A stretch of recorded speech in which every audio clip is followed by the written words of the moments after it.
Hello, Culture Matters podcast. I am so excited for our guests today. Before I introduce them, here's a quote just for this episode. If you don't design your own life plan, chances are you'll fall into someone else's plan. And guess what they have planned for you? Not much. Jim Rohn, our guest today, is not only a specialist at design and vision and planning and mentorship. They're a great friend and mentor and colleague of someone we love very deeply on this show, the one and only Christine Beckwith, who's been on over 2 dozen times. If you listen to the Wow. show, you've heard them. This is somebody that's very special to them that I actually got the opportunity to speak with at an event recently. And I knew right away, I was like, wow, I have to have this guest on the show to not only inspire, but to share practical information that can help all of you that are listening.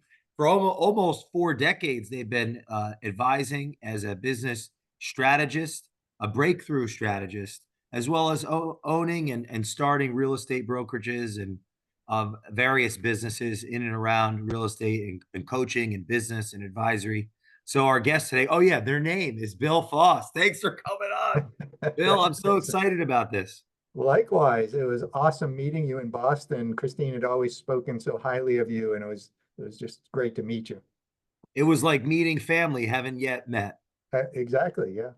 Well, now that that was the longest introduction ever, we have about 5 minutes left of the podcast. So if you want, Well, have a good day. Thanks. how did you originally become into an awareness that being that third party ear brain feedback loop, that mentor to business owners was part of your calling? Well, it's funny you asked that because like all things, we're not born being a real estate agent or born being anything, right? We sort of discover it. Some do, some don't, I guess. But what happened was I was going to build a small real estate company. If I could have 5 or 6 good agents, they'll cover my expenses, and then I'll just, keep all the money. And then I realized, well, that doesn't quite work the way I thought it would. And I began to expand and grow. And as I expanded and grew, I realized that many of us kind of tripped into the business and had no idea how to create a business out of the real estate industry or what we were doing. And so I began to investigate how I could help myself, how I could help others. Went out and learned about neurolinguistics programming and certified hypnotherapy and coaching techniques, and you name it, I dug into it because I wanted to help people do a better job. And I just loved it. So here I am. Do you remember that first gathering? And I asked because like we met at one. Now we were giving feedback to the audience. You remember the first time you were in the audience as a student? We have so many listeners. They're in that phase of Oh my their God, life. there were so many. I was a groupie. So Craig Proctor and Joe Wow. Stumpf and yeah, there's just Wow. so many that I went to. Why do you think it's valuable for someone that's maybe hesitated from putting themselves in that environment of mastermind learning that maybe thinks, that's not, that's beyond me at this time. I would be ashamed to even be in that room. Yeah, and that's what I'm all about, right? It's the mindset, the head trash. The reality is not being in that room is costing you dearly. And sure, we have to invest a few dollars, but what's one transaction worth? And what's your life fulfillment worth? And so yeah, I don't know. I couldn't do it any other way. Wow. Now, was the brokerage in the was it the late 90s, your first real estate brokerage? Is the Remax brand? 1987. I am a brilliant business person, Jason. Everything I've done was just prior to a recession. Yeah, I'm thinking 87. That's when the crash, the Great Friday, Black Savings and Friday. loans collapse. Yep. Yeah. What were you thinking that day? How did you get through that time? Well, it was one of those I have no choice situations. I was young, married. I had worked at a brokerage for 2 years. Prior to that, I was in the lumber industry, retail lumber. Wow. Rose to be vice president of personnel for a 7 store lumber yard. I hated it. And So I had invested in real estate and I cashed out and refinanced some of it. And I said, I want to list and sell real estate. I had tried it years before, and it was part-time and I was doing a horrible job. So anyway, I invested, just went for it, quit my job and went into real estate for a local brokerage. And we ended up having a fallout. My best contractor and my broker ended up getting into a bit of a dispute.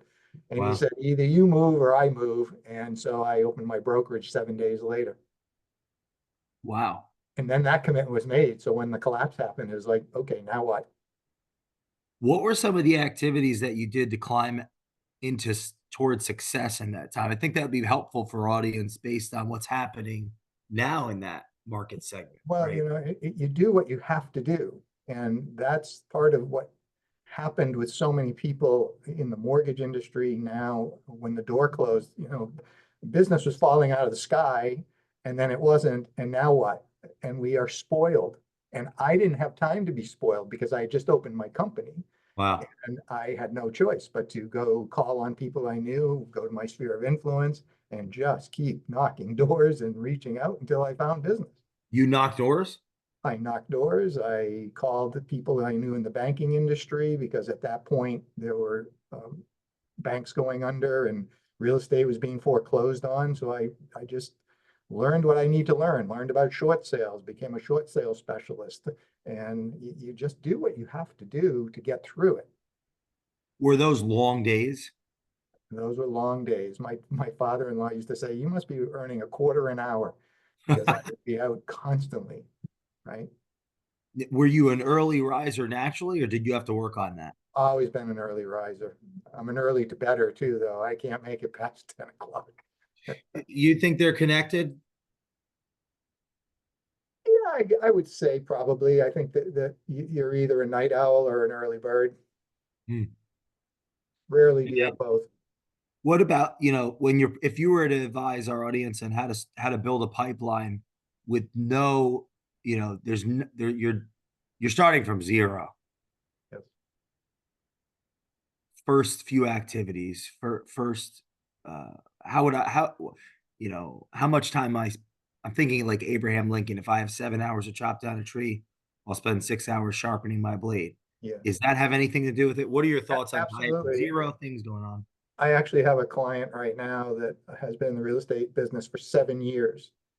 And she wants to know how to, what to, and if you've watched any of my presentations, I often start with the circle, right? You have to know how to, who can help me, and know yourself. And I break it up to 10% how to, 30% who, and then the rest is me. What about me? What do I need to know about myself? And so many in our industries, and I think in business in general, we're all striving for how to, how to, how to. No, just go do and Hmm. get rid of the stuff that isn't making you money. Find people to help you and know who you are and don't try to be someone you're not. And that's the frustration I have. So many people are trying to imitate the gurus or the top producers. Well, if that's not who you are, it's not going to work anyway. So don't even try. Uh, Right. So you have to invest, like you said, sharpen the axe. I'm in the field. I'm sticking to activities that work, or I'm committed to them. You're talking about finding people. Is that does that infer mentorship, or is that colleagues? What context do you mean Well, by finding when I people? was saying who can help me, Yeah, the yes, who. Yeah. who can mentor me, with whom can I delegate to the things that I know need to get done, but I suck at it. Like people go out and buy a CRM and then they become expert at the CRM. Well, that didn't make them a dime. There are already people on Upwork and Fiverr who know how to use the CRM. Well, I don't have the money to pay them. Well, you're stepping over dollars, right? You're stepping over $100 bills to get a dollar. And that's the part we can't understand for some reason. I Mm. don't. This know yourself, 60% of the equation. Where do I start? You start by, and I talk about alignment all the time. If I go to someone who's very successful, and they tell me to go out networking, as an example, that would be a big fail for me. I'm an introvert. I do not enjoy networking, shaking hands, not who I am. It's not going to work for me. So yes, I could go do it, but how successful would I be, Jason? What would the results be? If I came up and shook your hand, Wow. I don't want to be there, you would feel that immediately. So it's out of alignment. Know yourself. What are your innate skills? What are your innate characteristics? What do you like to do? Go do that. How do intro? You ever heard of the book Quiet? I have not read that one. It's about introverts and how successful they actually are. So how how does someone know if they're an introvert or not? That's listening to this. It's interesting. I've read many books about being an introvert and many of the so much misinformation about being an introvert. You just know. I talk often about what gives you energy and what takes energy away from you. And when I'm in Mm, a crowd, like the event we just did in Boston, I love being on stage speaking, yeah. but when I'm done, I'm done. I am drained, right? Because I am not in my natural surrounding. My natural Wow. surrounding is in a quiet place, me, myself, and I on a beach or whatever in my office. I'm not in the public. So it's draining to me. Not that it's a bad thing. How can you advise some of the listeners that oh my God, that's me? That how have you been able to turn that into a superpower? Because I think some of the bias in our culture is that, oh, well, then that person is not going to be able to sell or succeed, or it's always the loudest person that appears like they know what they're talking about. When oftentimes, I can speak from experience, we don't. Yeah, so But I think that'd be helpful. yeah, that's a great question, and I could probably spend the rest of the time on that alone. You just again, you go back to who you are, what are your innate talents and skills, and your expertise, and with whom do you relate best, and just go do that.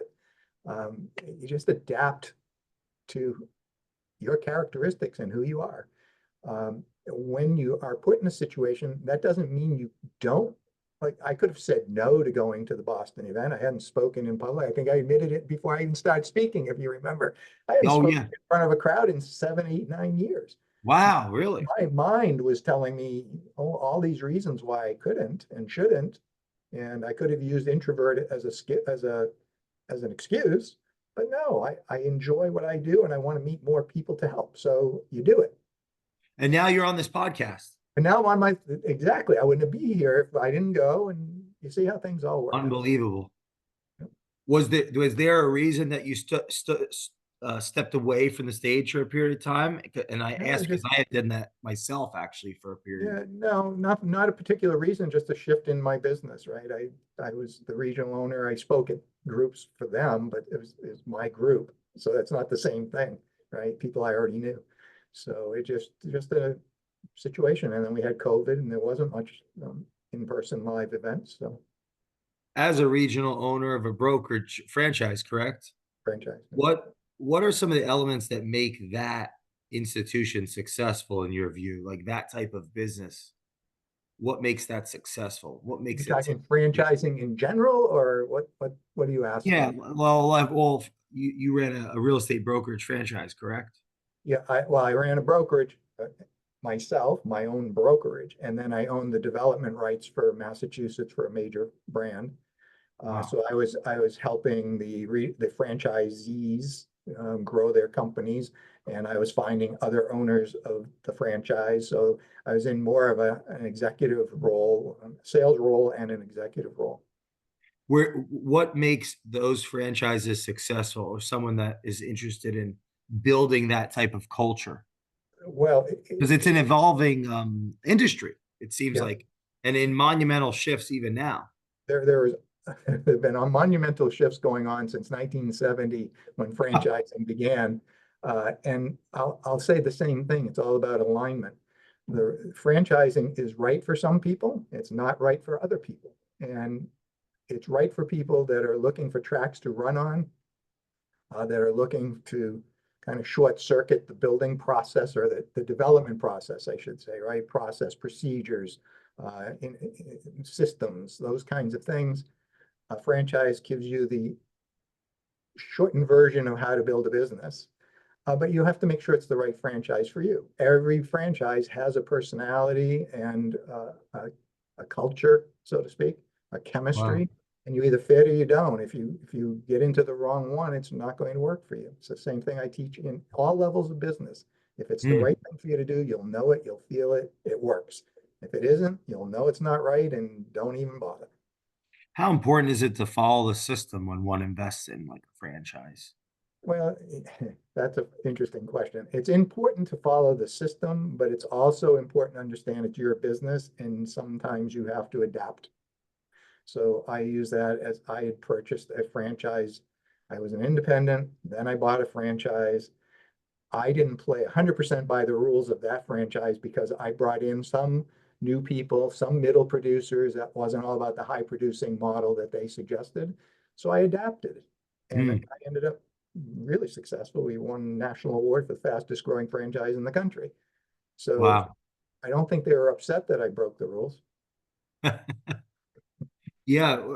Is that intuition or Well, again, it's alignment. It's how you feel. It's follow your intuition, instincts. And of course, it has to be grounded in some business, um, what sort of acumen. You can't. do you think anyone could be an entrepreneur? No, I do not. What do you think some of the attributes or like variables of the entrepreneur? Well, I think I don't know. It's sort of like you asked me about the introvert, right? There are some stereotypical entrepreneurial Good point. perceptions of an entrepreneur, but I don't think it's so much that. It's the inner desire, from my perspective, to be an independent thinker, to like to be of service, to be challenged, to be a problem solver, to be an innovator. I mean, there are so many pieces of being an entrepreneur. And from in many ways, I'm not really an entrepreneur. I like entrepreneurial ventures, but I'm not, you look at an entrepreneur, you take Elon Musk as an example. I mean, he'll take on anything that pops into his head that makes sense, he'll run with it. Yeah. Wow. What's the value in advisory in your estimation for those that are thinking or listening to this show or yeah, and confronting, hey, should I bring in an advisor? Because you said breakthrough strategist, right? Business advisor. What's the purpose of that? Yeah, Maybe I don't someone's listening and say, I don't need that. yeah. So those are actually a great question, and I'll get on my soapbox again. Many times people hire a coach or a company to help them in their business. But what the coach or the company they hire is going to put a square peg in a round hole. Here's our system. Here's what we'll teach you to do. Go do this and you'll succeed. And again, if it's not in alignment, that probably won't work for you. I look at what I do differently. I look at it as let me understand and let me help you understand you. Let me help you understand where it is you truly want to go, not where you think you should go or where everybody says you should go. Where do you want to go? And then let me help you align your strategy to that idea. And then we'll go find the tactics. Mm, It comes back to the circle I was telling you about how yeah. to and know yourself. People have it backwards. They try to go do how to stuff because somebody says it works. And so they chase social media, they chase new CRMs. It won't work if it doesn't fit into a strategy that feels right to you. And that's Understand where we you, come in. We help you strategize and then you add tactics. but the strategy comes as a consequence of self-exploration. Self, I say there's three levels. We only control our perceptions, our decisions, and our actions. So clarity of self-knowledge comes first. Then you get clarity of direction so you know where you're going. And then you build the environment to support that journey. And that's how it works. That's where you then start worrying about maximizing revenue and wealth and service and support and all those things. Mm. Do you think that the advisors and coaches is a growing industry with Oh, the yes. proliferation of social platforms and It's a growing industry. It's highly promoted right now. Unfortunately, I think some of it's being watered down because of the what's going on in the society and economy. Everyone wants to be a consultant and a coach right now, but many haven't gone to get the skills and make it a profession. And mm, so, what would be some advice to those that have the desire in being in the profession, but aren't even sure where to get that experience, wisdom, education? What would be your suggestions? I'm not sure I can speak very well to that, to be honest with you. I just followed my intuition and instincts and went found my mentors that made sense to me. And so But that was a big part of it, having mentors. yes. Oh, yes, absolutely. Yeah. Yeah. What about the person that said, "Oh, I don't need a mentor. I know it all." Yeah, well, good for you. And you're also loaded with blind spots, right? We all have blind spots. We all have, that's why perceptions, decisions, Mm. and actions. Our perceptions are skewed. We've had experiences and we know what we know, but there's so much more out there that we don't know. Like you started when we were talking, I'll have a lot to learn from you. And I said, and vice versa. That's how it goes. I think I spent 2 years apologizing to the mentors that I had that I didn't know I had. Like, That's a great point, actually. me personally, I'm Yeah. just, sharing that. Like, oh no, I did. I was like, oh, I'm such a bad mentor. Yeah, it's been because I didn't have that. I didn't make those. It's like having all the book knowledge in my Yeah. head, Yes. and the blind spot was that I kept trying to urge or like change or evolve mentors when really I just need to shut up and listen. Yep. So I have a great example of that. I was in a mastermind group. I think there were a dozen of us sitting around a table. And it was when I had my master franchise and I was trying to get better at finding potential franchisees. And he came up with this brilliant idea, and I don't remember the details. It doesn't matter. And I kept arguing that that won't work because, and that won't work because. He says, number one, Bill, you haven't decided to do this. Number two, you're not listening to the outcome and the reason I'm doing it. You're already telling me why it won't work. Do you want to shut up and learn, or do you want to be right? It's like, okay. Was that a breakthrough? Oh my God, that was such an eye-opening experience. It was like, you just still think you know everything. That's awesome. You Were you a big academic growing up, or did that interest in know, learning come no, no, later? no. I hated school. I didn't read. I dropped out of college. I just didn't. But once I understood what I wanted to know, I was a student. Yes, still am. How important has curiosity been in the development? Totally, totally. I'm always curious. What made that work? And what made this person do that? What made them successful? What else? There's so much below the onion. Everybody wants to go for the surface stuff. There's an onion to peel back, and most of us don't take the time or the energy to peel it back. How do you define alignment, or could unpack that for someone that is not really clear on the definition, or how to? Well, It seems like a alignment is misaligned, right? Because we don't understand what it means. Like I said, introvert or extrovert. What are your innate skills? What did you imagine doing when you were a kid? Chances are there's some information to be gathered there. What do you enjoy doing? What do you not enjoy doing? You just have to pick apart your Mm. life, and it shows itself to you. I do an exercise called the golden thread. Is based on I think it was Evan Carmichael, he did Oh, 10-year blocks. I do a 7-year block exercise from your age, from 0 to 7, 7 to 14, 14 to 21. What went on in your life? And you begin to peel the onion and you'll see the golden thread. Back when I was a young kid, um, oh, I used to sell things on the side of the road, blueberries and strawberries when I was really young. And then I started mowing lawns and shoveling driveways. And then I figured I could hire friends for less money than I could charge, and I would make the spread. And, this was natural to me, but I would never have done that if I hadn't investigated it. wow. Yeah, how can someone follow that exercise right now if we're walking them through it? Where do It's they very start? simple. With an easel? Yeah, just take a notepad and go from 0 to 7 years of age, 7 to 14, all the way up to your current age. Start at your current age and work backwards. What are the three major events that you considered quote unquote bad events, and Okay. what you were quote unquote good events? And Love this. I do it in quote because nothing is bad or good, but our thinking makes it so. So, you think it was a bad event, and you begin to see that it taught you certain things and it affected your life, and you begin to see the experiences and how they're influencing you today. I just had a client call before we got on, and she doesn't think she's very articulate and doesn't speak well. Well, in our group, she speaks very well, and our other group members told her so. I said, some point in your 7-year block exercise, you had an experience that said you're not good at speaking. She said, I remember it distinctly. It was in the 3rd grade. And she went on and told me the story. And I said, and then you had other situations that supported that through the years. She said, I did. She said, I made that same mistake several times. I said, so now you're not a good speaker, but is it true? And it's Wow. not, but that's the story that her mind keeps feeding her. I think you just gave me 50 podcast episodes. I did 0 to 7, 7 to 14. I got so many memories. I should just turn this whole show into I could show you mine. meditation. I keep it right here on my This is desk. Right, amazing. it's I love this. literally here. 7-year Oh, block. really? I got it right next to me.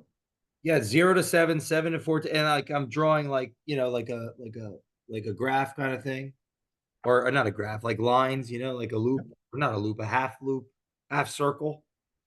And you're saying, I wrote this down, major events that you maybe could consider the first emotional response is positive. Major events that maybe the first emotional response is negative. And you're saying it's not necessarily either positive or negative, but it's something to look at. It's impacting your life. Yep. And you can draw from it personally and some type of an awareness of where your gifts are Mhm. Yep. that you may or may not be tapping into. The gifts and the things that are head trash that are holding you stuck, keeping you hostage, like the woman I was just telling you about. Man, that is a genius exercise. I could already think like I should be writing daily about each one. I love that. See the power of something like that.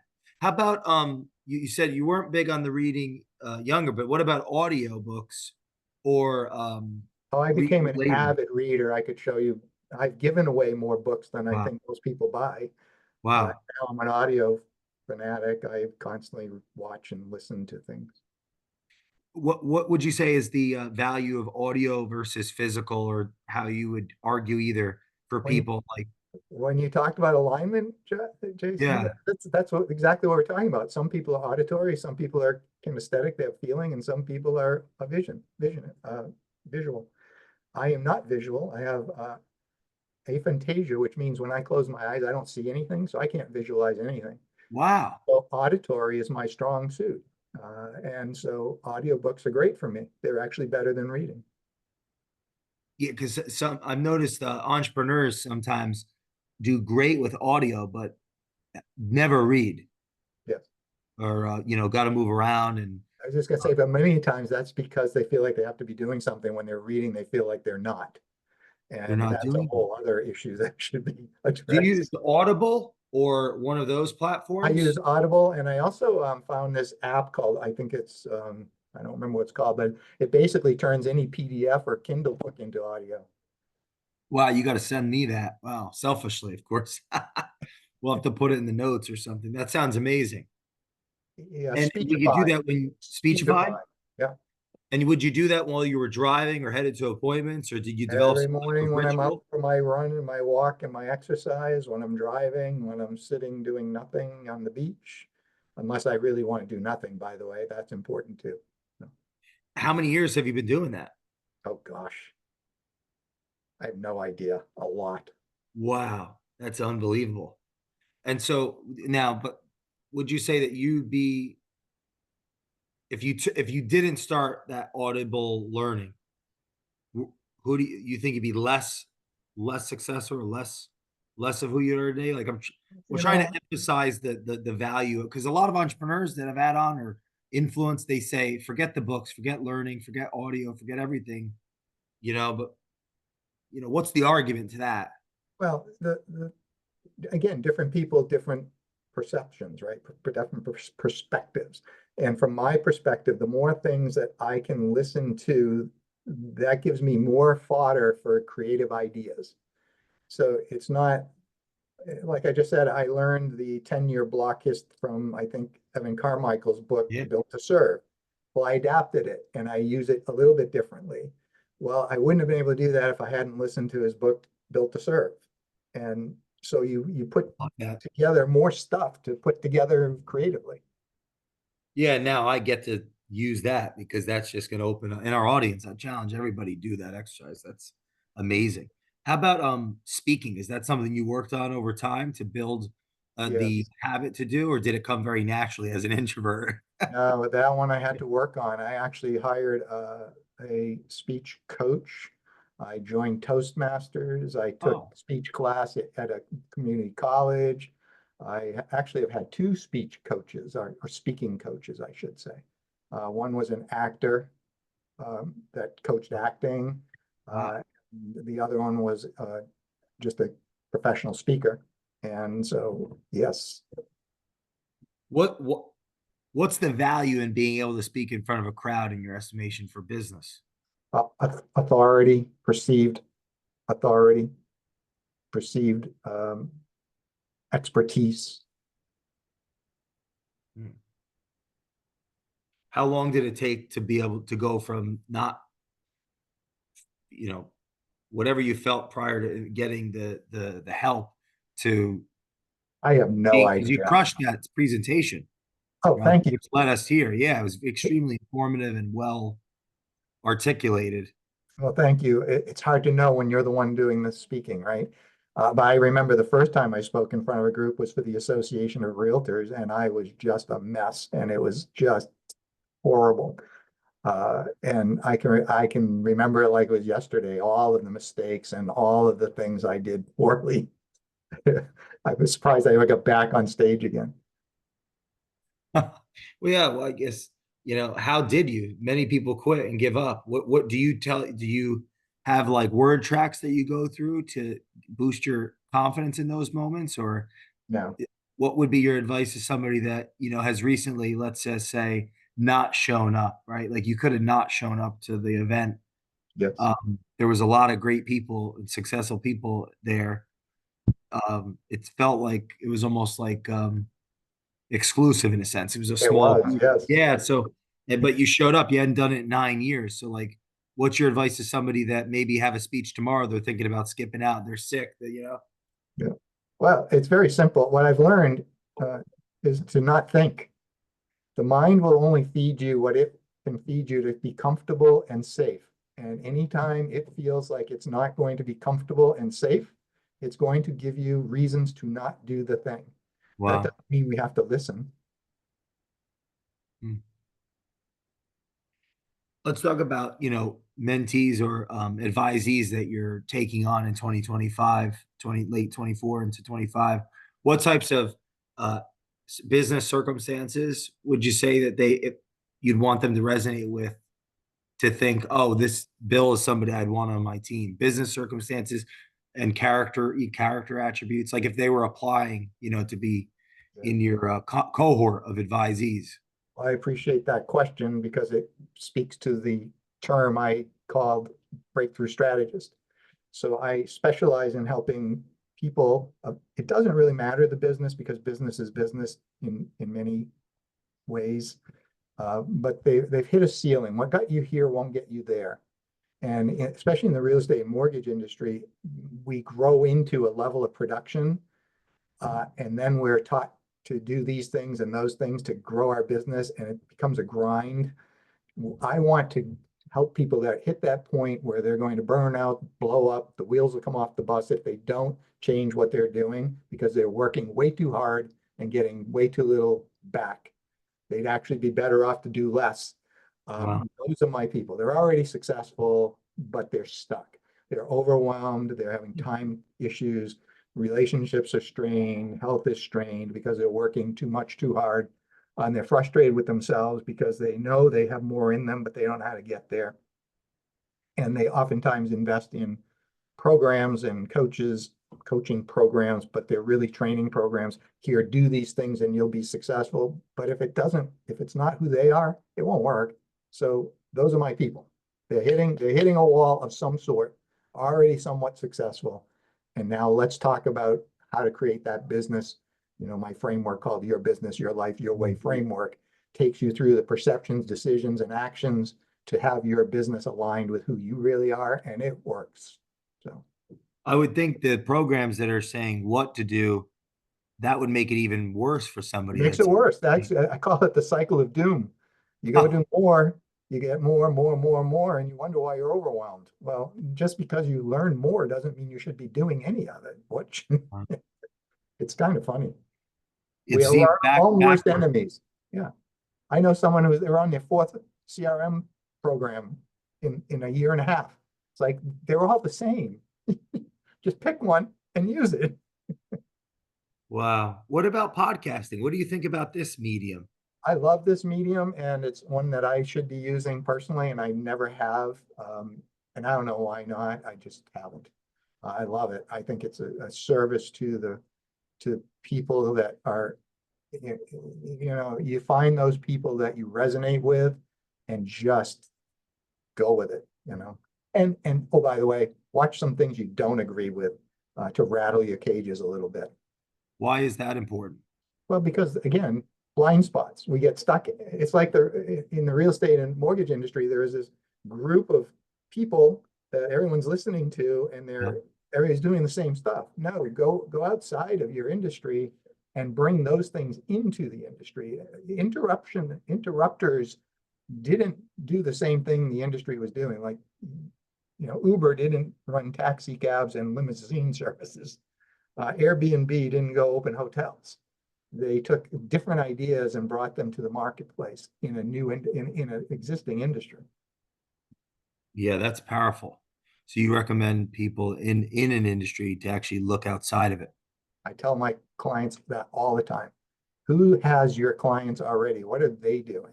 Mm, What has another industry done differently, and how could you adapt that? It's, mm. How important are questions? Because it's you ask a lot of questions. that's the key, asking questions. But they have to have with intent. What are you trying to get to from this? Uh, and I, in order to guide someone, it's about them, it's not about me. So helping them understand the questions, the answers to the questions, presents them with it getting out into the open, if that makes any sense. I had someone in an event I just did, and she was asking me a question, and I said, the answer was in the question you just asked me. And she said, it is? And I said, let me read back to you what you just said. Wow. And she said, oh my God, the answer was in the question I asked. She was so busy worrying about the answer to the question, she had it. It was in the Wow. question. Mm, So mm. What about the current morale or like state of mortgage real estate? What are you picking up in all the conversations that you're having? You talk to a lot of oh, people. it's so much work and it's depressing and I've never worked so hard for so little. And, but then you have others. I had somebody in the event I was talking about, and the same person that was asking the question, actually, it's very funny. I didn't realize that. I said, one of the things I want you all to do is look at the past year to 2 years and pick out your best month ever and take it apart. How did you get there? What led up to that? And she said, my best month ever was last month. She's in the Wow. mortgage industry. It's like, well, I hear this other one saying how depressed she is, and here's this one saying she had her best month ever. What's the difference? Mm. Yeah, what are some of the behaviors of those that are really excelling despite the macro right now, but despite the Uh, You'll be shocked at the answer, and most of the listeners will be too. They're doing fewer things, but doing them better. oh, interesting. They brought their business back into the basics. They went back to their sphere of influence, back to their databases, back to their quality referral partners. They did spent less time social media and expanding. They came closer to their people. Well, it's interesting because that would like isn't that where we need our relationships the most in the harder times? Yes, So yes. it's It's the back, it's answer. expanding through coming in, coming close. Like Yes, we need leaders in the bad times more than ever. yes, exactly.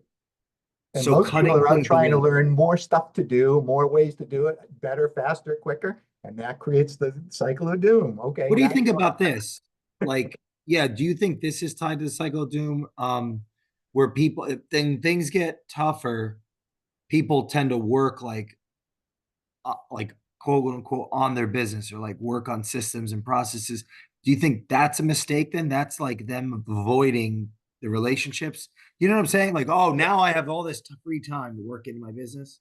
Yeah. But shouldn't they be coming along their people?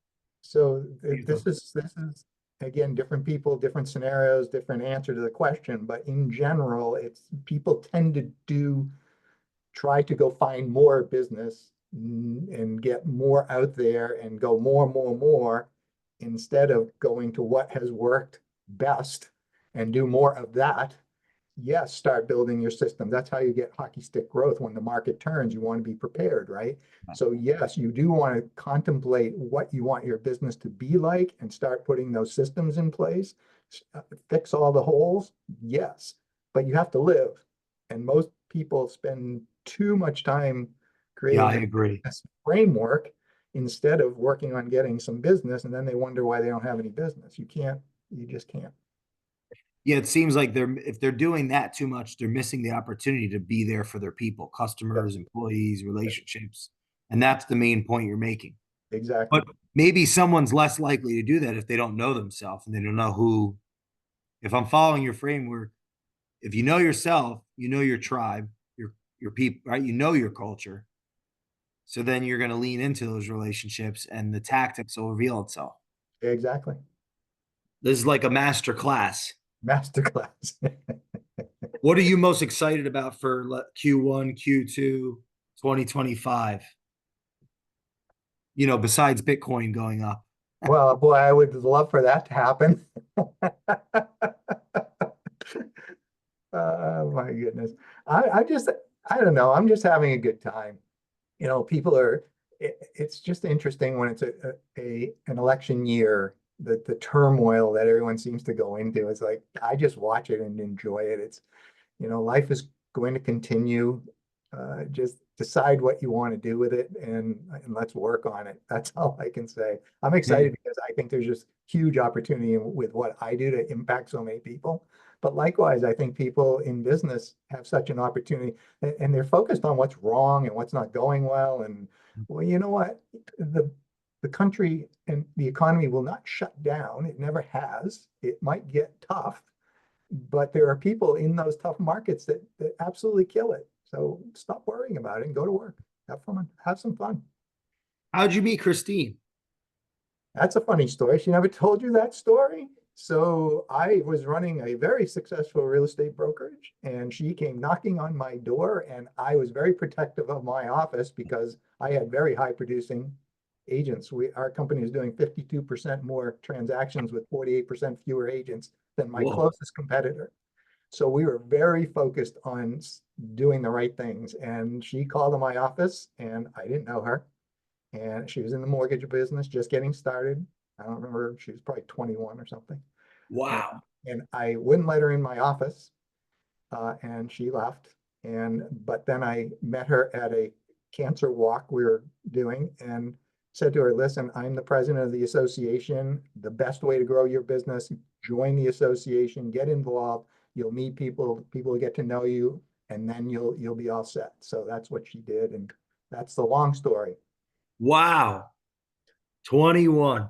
Yeah. That's unbelievable. And people listening to this show, that's Christine Beckwith, author of Finding Honor and Breaking the Cycle. She's been on the show countless times almost.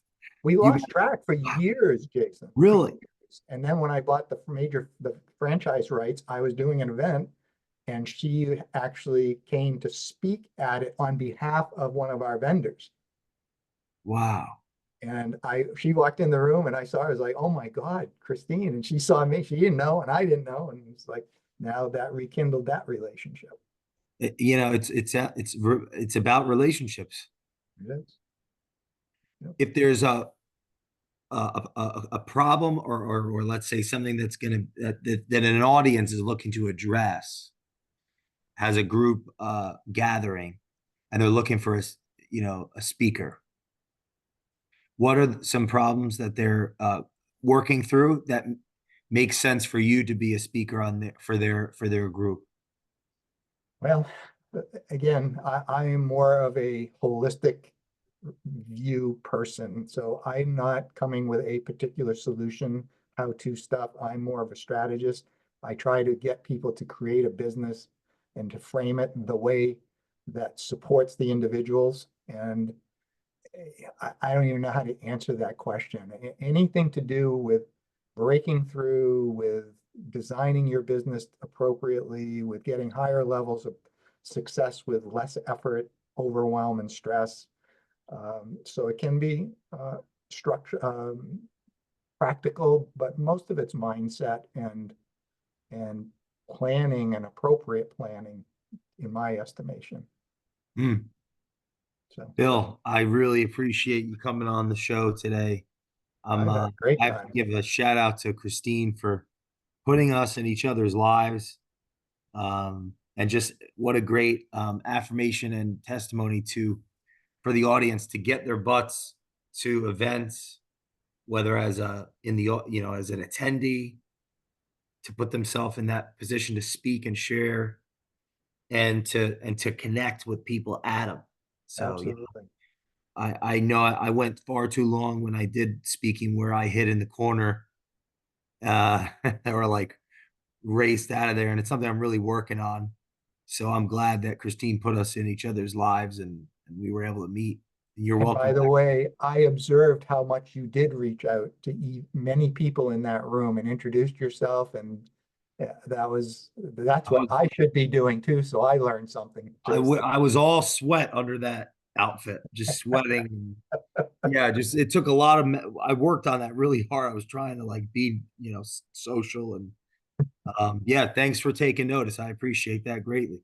Yeah. Everyone that's listening, please. Oh, Bill, one place they can follow you that they'll remember the best way to contact you. Just go to billfoss.com and you can if you want to have a consultation, I'd be happy. There's a button there. You can just set it up.